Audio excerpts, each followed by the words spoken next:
Om Swastiastu.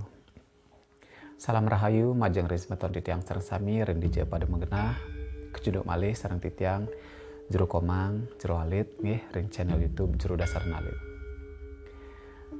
Pada video kali ini Tia akan membuat konten mengenai penjabaran tentang bebainan sesuai dengan pertanyaan yang diajukan ke Tiang, dan juga Tiang akan menjawab berdasarkan sharing daripada semeton yang tangkil ring gedong suci dalem.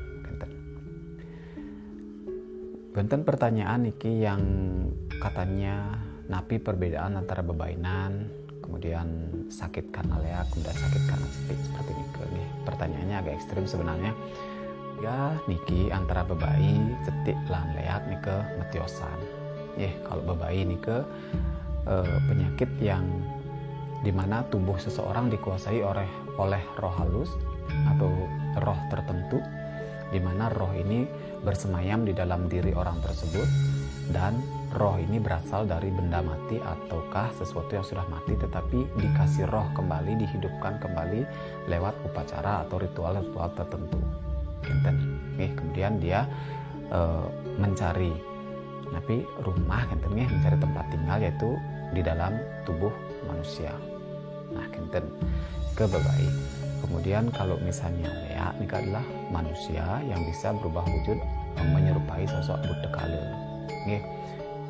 Bisa melalui keturunan, bisa melalui lewat melajah, dan lain sebagainya. Kemudian yang terakhir adalah cetik. Kalau cetik ini adalah seperti racun yang dibuat dari bahan-bahan atau komposisi-komposisi tertentu yang bisa menyebabkan seseorang terkena penyakit yang sangat serius. Untuk bebainan itu sendiri, ciri-cirinya adalah biasanya orang yang kena bebaian itu yang paling gampang kita deteksi atau paling sering dialami adalah adanya sakit, seringnya merasakan sakit pada rerainan tertentu, misalnya kajeng keliuan ataukah hari-hari tenget tertentu itu sering mengalami sakit di bagian bawah perut. Ya nak paling orang nika di bagian sisiknya nika. Di bagian sisiknya nika kadang-kadang merasakan sesuatu yang bergerak, sesuatu yang sakitnya tidak bisa ditahan, kadang-kadang menjalar ke bagian tubuh yang lain. Nike biasanya yang paling sering dialami oleh seseorang mereka yang terkena bebai niki. Kemudian kalau misalnya sudah lama-kelamaan bebaian niki biasanya juga akan menyerang beberapa organ tubuh yang lain, seperti misalnya kalau bebai niki bersembunyi atau bersemayam atau tinggalnya di dalam tubuh kita dan menyerang tangan dan lain sebagainya, biasanya orang tersebut akan seperti orang yang agresif dan lain sebagainya. Tangannya tuh nggak bisa diem, tangannya nggak bisa dikontrol dan lain sebagainya.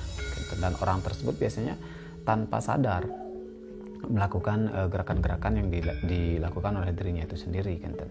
Kemudian yang lain juga ada yang menyerang atau di bagian mulut. Misalnya ciri-cirinya adalah mereka yang terkena ini biasanya dia akan ngomongnya tuh nyerocos, maksudnya omongannya nggak bisa kekontrol. Seperti orang gila karena pikirannya udah dikuasai niki sama bebainya ini sendiri. Niki yang paling banyak Mapinunas ring gedong suci ide dulu adalah ciri-ciri yang pertama yaitu mengalami merasakan sakit ataukah sesuatu yang bergerak di bagian perutnya nike ciri-cirinya. Kemudian orang yang terkena bebai ini biasanya akan selalu merasa lemas pada hari tertentu. Kadang-kadang kalau misalnya bebainya itu diem dalam tubuhnya, tidak melakukan reaksi apapun, biasanya mereka orangnya kan kelihatan seperti orang normal. Tetapi begitu udah mulai menguasai tubuhnya, seperti yang Tiang katakan kembali tadi, dia ngoceh sendirian seperti orang gila lagi, kadang teriak-teriak nggak jelas, karena tubuhnya itu dikuasai gitu sama bebai niki kinten. Dan biasanya orang-orang seperti ini akan mengalami sakit yang berkepanjangan kinten niki. Kemudian apa yang harus dilakukan? Banyak yang bertanya, tidak semua penyakit bebai karena bebai niki bisa disembuhkan niki yang menjadi masalah.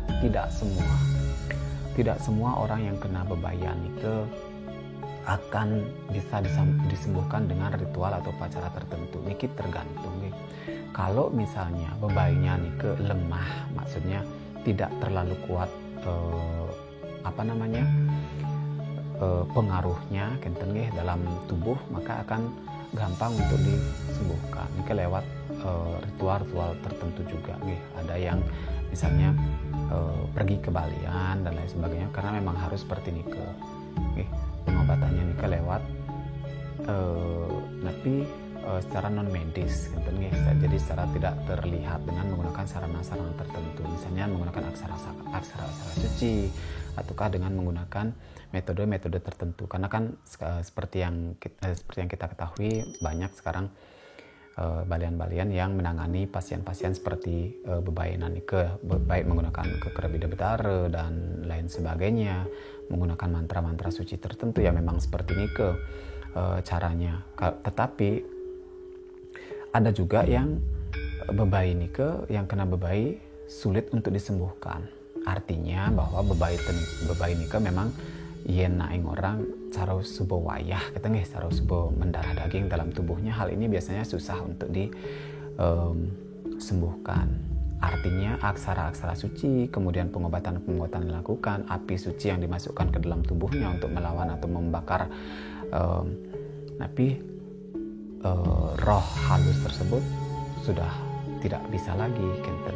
Itu kenapa kalau misalnya kita melihat tontonan ataukah tapi di YouTube mungkin akeh yang pengobatan bebai seperti ini, kenapa biasanya orang yang kena bebayan niki begitu dikasih kekerep atau dikasih mantra-mantra suci tertentu dia teriak-teriak, bilang panas dan lain sebagainya, karena memang untuk membunuh atau mematikan bebainya niki sendiri adalah lewat mantra suci atau aksara-aksara suci, terutama api ang niki, aksara ang niki yang dimasukkan ke dalam tubuh kita. Niki kenapa biasanya roh daripada bebai tersebut biasanya akan merasa kepanasan atau terbakar gitu. Niki banyak yang berhasil, banyak pula yang tidak bisa disembuhkan gitu. Jadi yang tegaskan di sini bahwa tidak semua penyakit karena bebai niki akan bisa disembuhkan oleh balian ataupun ritual tertentu, tetapi ada beberapa kasus yang memang tidak bisa disembuhkan karena kekuatan yang dimiliki oleh bebai tersebut jauh lebih kuat daripada kekuatan yang digunakan oleh si penekun spiritual dalam pengobatan seperti itu. Kemudian banyak yang bertanya, sebenarnya bebai niki bentuknya seperti apa? Bentuknya yang memang kita tidak bisa melihatnya secara kasat mata, hanya orang-orang tertentu yang bisa merasakan dan melihat hal-hal seperti ini ya. Dia memang seperti makhluk halus atau roh halus yang masuk ke dalam tubuh kita, di mana roh halus ini berasal daripada benda-benda mati yang dihidupkan atau diuripkan lagi. Seperti yang sering ditulis di media, seperti yang juga ditulis di sastra, bahwa biasanya menggunakan janin bayi yang sudah meninggal diupacarai lagi, tapi diritualkan lagi agar hidup lagi. Ada juga yang menggunakan otak manusia yang sudah meninggal dan lain sebagainya. Ada juga yang menggunakan darah manusia, ada juga yang memberikan hati manusia, kemudian juga kulit manusia yang habis kecelakaan dan lain sebagainya, yang meninggal karena kecelakaan, dan banyak lagi. Tapi niki memerlukan proses atau ritual yang sangat lama, dan ritualnya lumayan membutuhkan waktu, dan ada langkah-langkah atau tetanan-tetanan yang mereka akan lakukan. Niki biasanya dilakukan oleh mereka yang pengiwe, genten nggih. Nggih, nike yang tiang bisa jabarkan mengenai bebainan nggih. Mungkin bisa sedikit memberikan pengetahuan atau pencerahan mengenai perbedaan antara bebainan yang sakit karena leak dan juga karena cetik. Nike pengalaman titiang sesuai dengan napi yang di-sharing sama semeton-semeton sani sampun rauh triki. Titiang hanya bisa menceritakan sebatas punika manten minal punten semeton sani ngawikanin kenten sani lebih uning tatas uning tentang masalah iki durus berbagi saran-saran nggih semeton suksema nggih kirang langkung titiang lunas pengampura sampunan lali nggih subscribe, like, share, komen